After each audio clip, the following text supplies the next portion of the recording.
Oh là là. Allez, aujourd'hui, ce soir, malheureusement, deux des équipes dont nous parlons euh, sur notre site Z74, les championnats, ainsi que l'équipe nationale, se sont rencontrés en Coupe du Monde.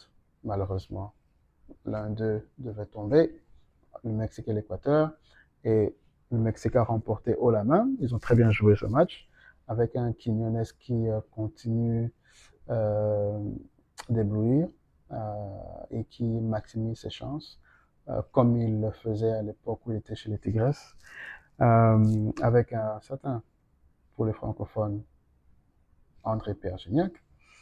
Euh, Jiménez aussi, je pense qu'il a fait des merveilles euh, dans le match d'aujourd'hui. Malheureusement, malheureusement, l'Équateur est tombé. L'Équateur qui, pour moi, avant, euh, euh, reste une équipe fantastique. Je ne sais pas s'ils remporteront un trophée au niveau des seniors. C'est pas du tout facile, euh, notamment avec les deux grands au niveau de la CONMEBOL avec les deux grands, l'Argentine et le Brésil. C'est pas facile, pas du tout. Mais j'adore l'entraîneur de KCC qui fait juste une équipe de très forte manière. C'est une équipe qui sait très bien attaquer quand il le faut et qui sait aussi défendre quand il le faut.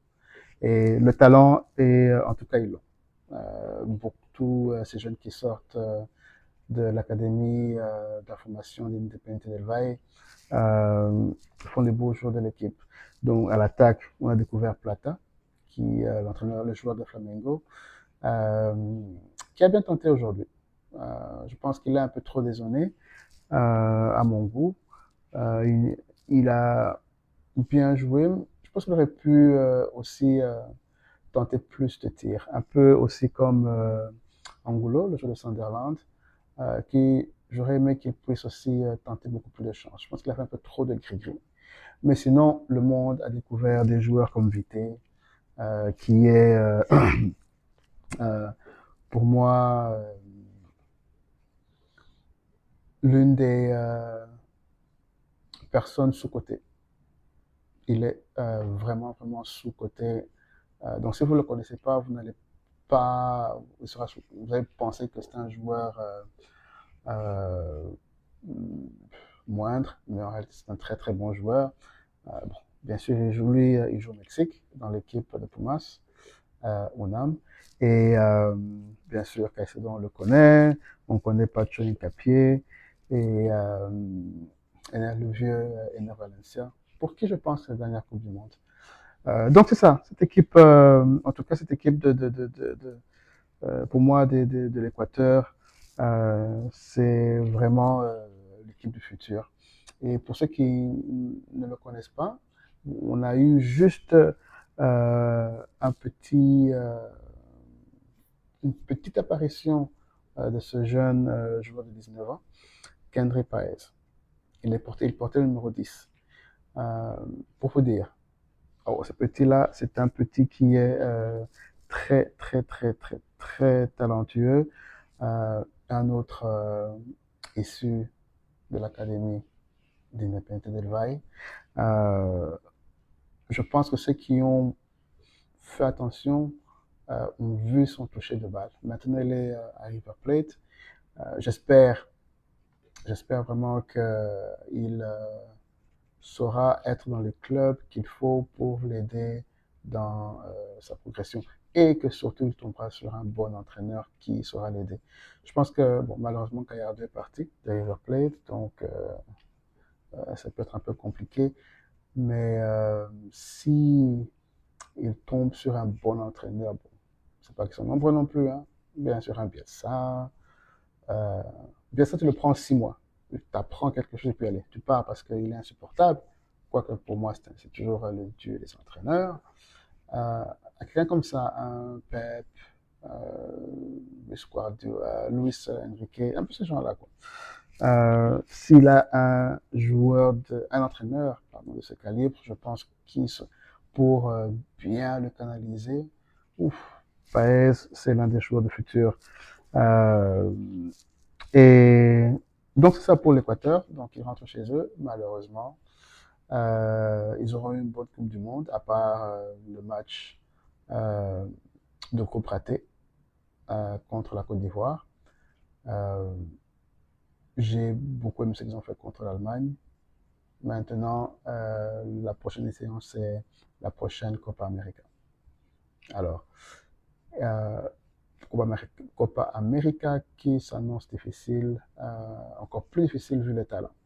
Brésil, ça reste moyen, mais la Colombie, vous avez un Pérou qui se cherche toujours, mais qui doit être difficile toujours à battre. Vous avez un Venezuela qui reviendra revanchard, qui a aussi une très très bonne génération. Ils ont manqué,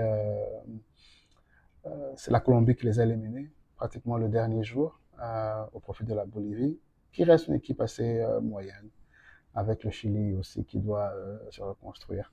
Donc c'est ça pour le Panama, pour l'Équateur, pardon. Alors le Mexique jouera contre le vainqueur de l'Angleterre et la RDC. J'espère que ce sera nous. Ce sera un match hyper intéressant et pour lequel je vais euh, recontacter tous mes amis mexicains et peut aussi parier quelques tacos.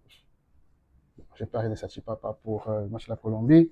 Nous allons parier les tacos pour le match contre le Mexique. Euh, je crois que nous passerons. Alors cette équipe, en tout cas, elle reste très très difficile à battre. Faut le reconnaître. Mora a été fantastique aujourd'hui. Il a vraiment très très bien joué. C'était pas facile, mais dans les temps forts, la première mi-temps, durant laquelle Misclan marque les débuts, il était parmi les meilleurs joueurs quasi. Je dirais même clairement toute les deux, pardon, toute la médiane, toute la ligne médiane avec Lira et Romo. Ils ont tous été euh, fantastique dans la douleur. Et je pense que l'une des stats qui devrait montrer cela, c'est que les Équatoriens n'ont tiré que 7 fois sur le but. C'est assez peu. Et c'est parce que tout simplement, ils n'ont jamais été, ils n'ont jamais pu se mettre en position de tir. Ils n'ont jamais été confortables à mi-distance pour enclencher un tir dans le but de tromper le gardien mexicain, euh, qui aura aussi été bon sur les quelques balles euh, qui sont venues vers lui. Donc voilà, ça c'est le match Équateur-Mexique. Comme je dis, ce sont deux nations que nous suivons sur Z74. Et il ne reste plus que le Mexique et la Colombie. Donc Colombie-Ghana, ça devrait se faire. Et demain, RDC-Angleterre. Je vais faire une vidéo tout à l'heure sur cela pour donner mon avis, voir ce qui se passera durant ce match. Allez, à plus.